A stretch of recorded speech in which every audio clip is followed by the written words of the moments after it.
Welcome back to Studio Chatter. We've heard the talk about human trafficking, the Jeffrey Epsteins, and the others that operate around the world. Today we have a representative of Operation Underground Railroad. Welcome Morgan Foutz, the OUR Community Relations Manager, to our table.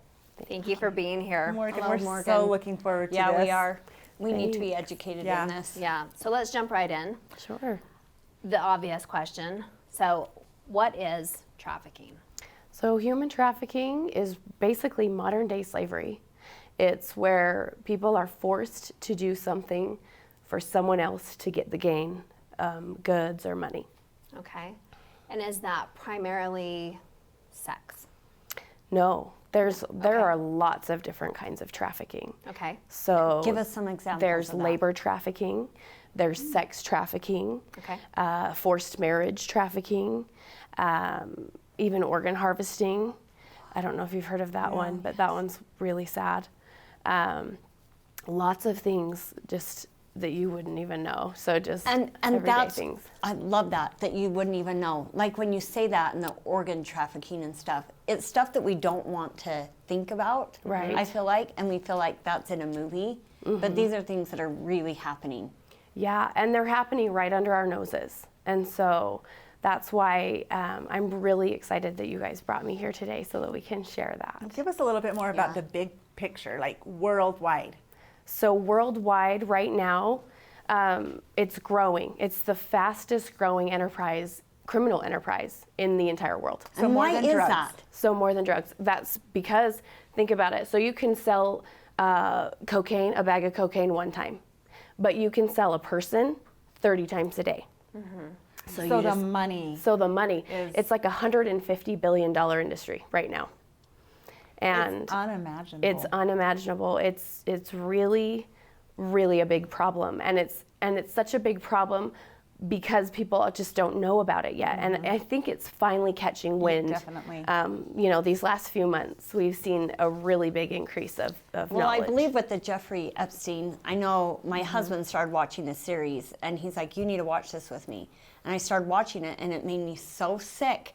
And I've watched things before, but it just like got to the core where I can't believe that this is happening right under our noses, and we haven't really discussed it or Yeah. talked about it.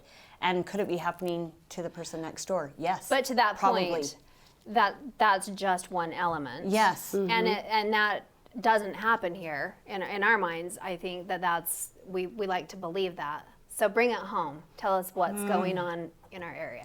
So really, a lot of people think that this is like a foreign problem, that people are getting kidnapped and they imagine somebody with their face being covered and dragged Kind and of like chained the up. movie Taken. Yeah, Yeah. just Like like 10 or Taken. 15 years ago. Yeah. That's what we've all Yeah. imagined human trafficking And was. yeah, that happens. That does happen.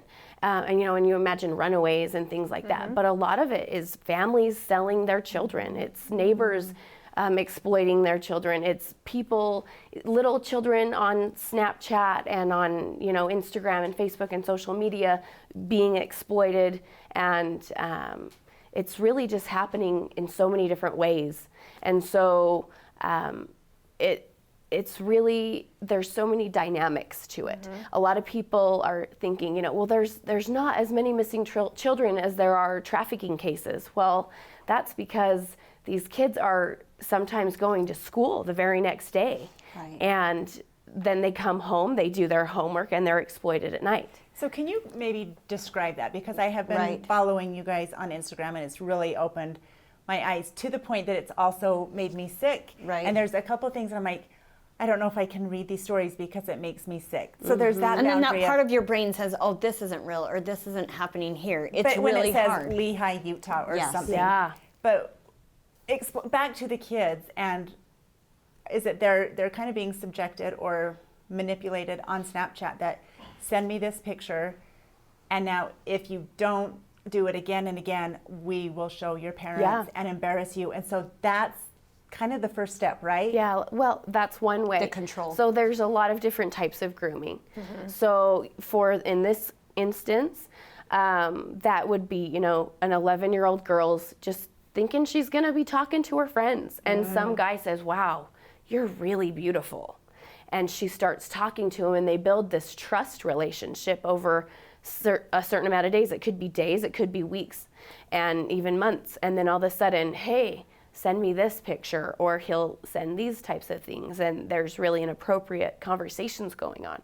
And so actually, they say that the moment that your child has a device in their hand is when you should start talking to them about these things. So if your 3-year-old has a device and they're playing games, you don't need to say, you know, all this crazy stuff. Just say, you know, if somebody sends you a picture of their privates, that's not okay, you know, and then you can start building these conversations from a really young age. But it's the minute that they have these devices in their hands, and if we avoid these conversations, that's where we can get into a lot of trouble, and our children are in danger. I know. I feel like that initial maybe guilt, like I saw something naughty and so I can't tell my mom, or I've done something, and then all of a sudden they get trapped in that rabbit hole of I can't tell anyone, and now what? And so what I've done with my own kids, I have 4 children, I always say it's not your fault. It's not your fault if this happens.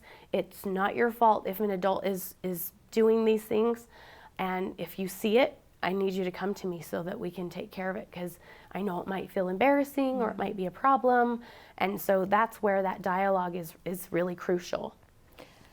So are we dealing with organized groups of folks that are honing in Like the predators on these little individuals? Yeah, a lot of them are predators, and they are, you know, we've got really big organizations, and then there's little small ones. But yeah, and then there's just pedophiles that are interested. So you've got all of the dynamics, but it's really basically if you look vulnerable, or so there's 3 really common factors for these children.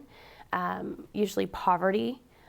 They're looking for money, like, oh, this guy promised me that we could live in this apartment, you know, or we could do all of these fun things. And also just that dynamic. And then a lower education is another contributing factor. And oh, my head just blanked on the third one. Well, it will come to So, you. yeah. So those are good descriptions of the victims. And then once they're kind of like in, I guess, their clutches, how long are they held? Are they held forever, or until, do they age out? So it just really depends. There's like pedophilia rings that once they reach a certain age, they can either pass them on to older rings, or I read a story about one girl that when she went through puberty, the guy, it was her next door neighbor that was doing it, he kind of just let her be. But it really depends.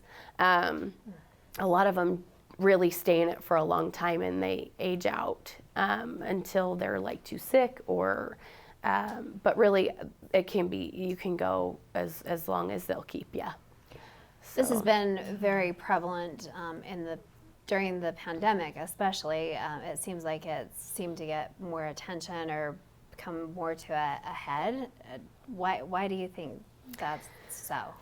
Well, there's a few stories that have been going on in the news, like the Epstein thing and a few other ones that aren't quite verified. But that happened, and then it's gotten worse during COVID. Absolutely. Everyone's tucked in. And Everybody's the tucked in, technology is there. And technology, I mean, it's really can be used for good things and really terrible things. But So Wayfair was one of those 2. Is that one of the ones that they have debunked, or was that? I don't think they've proven that. So I haven't heard anything. we kind of haven't. But the thing is that happens. They are a real sold. thing. That's like, whether or not that is true, that particular story, that still is something that is happening. So. All right. Hold that thought. Next on Studio Chatter, we'll continue our conversation with Morgan to learn more about Operation Underground Railroad. Stay with us.